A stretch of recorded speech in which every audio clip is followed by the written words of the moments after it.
Assalamu alaikum students, good morning. How are you? I hope you all are fine. So let's start our work. Open your Urdu reading book. Students, open your Urdu reading book and the page number is 20. Urdu reading book page number 20. So let's start our work. हमने कल reading की थी नीलो का मिट्ठू। सो आज हम उस reading की एक्सरसाइज करेंगे, हम उसकी ऑब्जेक्टिव करेंगे। सो ऑब्जेक्टिव में सबसे पहले हमारे पास है सवाल नंबर 2, नज़्म के मुताबिक दुरुस्त जवाब पर टिक का निशान लगाएं। जो भी इनमें से सही आंसर होगा आपने उस पर टिक का निशान मार्क करना है। So let's start. नंबर 1, नीलो ने पाला पाली।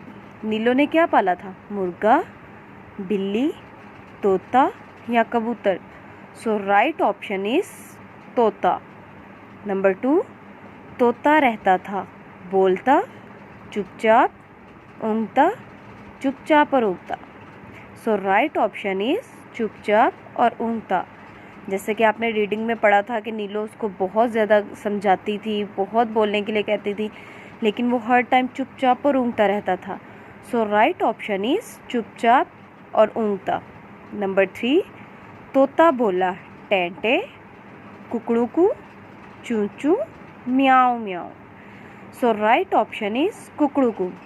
आपने रीडिंग में पढ़ा था कि तोते ने एक दिन मुर्गे की आवाज़ के पीछे यानी मुर्गे की नकल की थी। जैसे मुर्गे ने कुकड़ू बोला तो तोते ने भी कुकड़ू बोला। सो right option is Kukru. Number 4, तोते में रंग भरे थे। नीलो ने, कुदरत ने, मुर्गे ने या बिल्ली ने? सो राइट ऑप्शन इज कुदरत ने। नंबर 5, नीलो को थी हैरानी, परेशानी, खुशी या उदासी? सो राइट ऑप्शन इज हैरानी।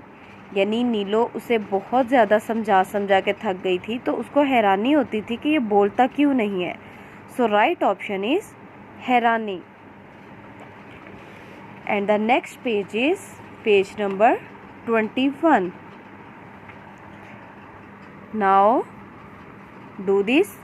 सवाल नंबर 3, हमने यहाँ पे मुनासिब अल्फाज लगाकर ये जुमले मुकम्मल करने हैं। सो नंबर 1, तोता लेकिन डैश न खोले। सो राइट ऑप्शन इज चोंच। नंबर 1 आंसर इज चोंच, तोता लेकिन चोंच न खोले। नंबर 2, चोंच थी लाल और डैश हरे थे। सो राइट आंसर इज पंख।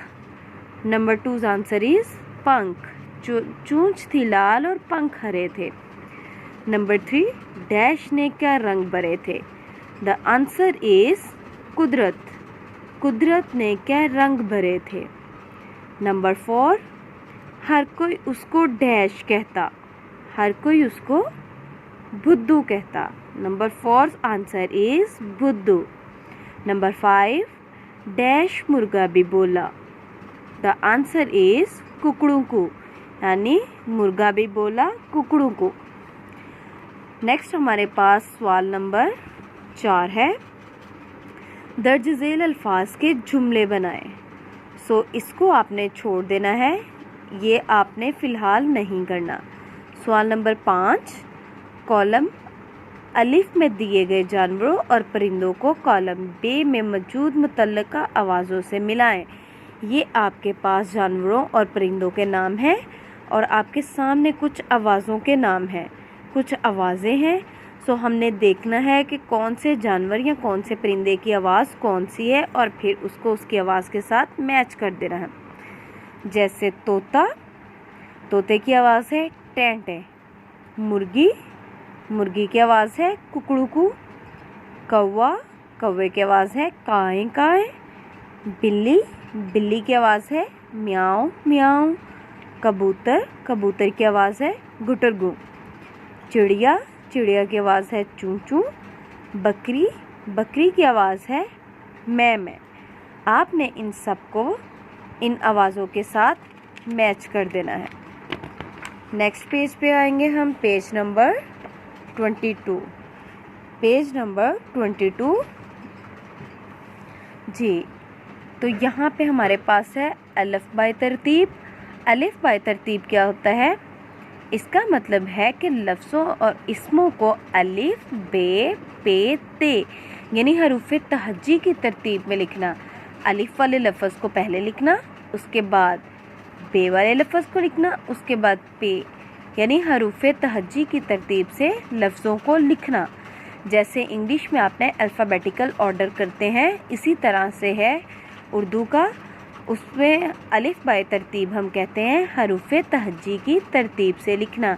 अलिफ वाले लफ्ज़ को पहले, बे वाले को बाद में और पे वाले को उसके बाद। सो यहाँ पे सवाल नंबर 7 में कुछ रंगों के नाम दिए हुए हैं और इन रंगों को हमने अलिफ बाय तरतीब से लिखना है। सो अलिफ बाय तरतीब से लिखेंगे तो सबसे पहले हमारे पास आएगा भूरा, जामनी, काला, गुलाबी, लाल, नीला और हरा। सो स्टूडेंट्स, आपने इसी तरह से page number 20, page number 21 and page number 22 को अच्छे से लर्न करना है और इस सारी एक्सरसाइज को सॉल्व करना है। अच्छे से इसको लर्न करिएगा। अल्लाह हाफिज़ स्टूडेंट।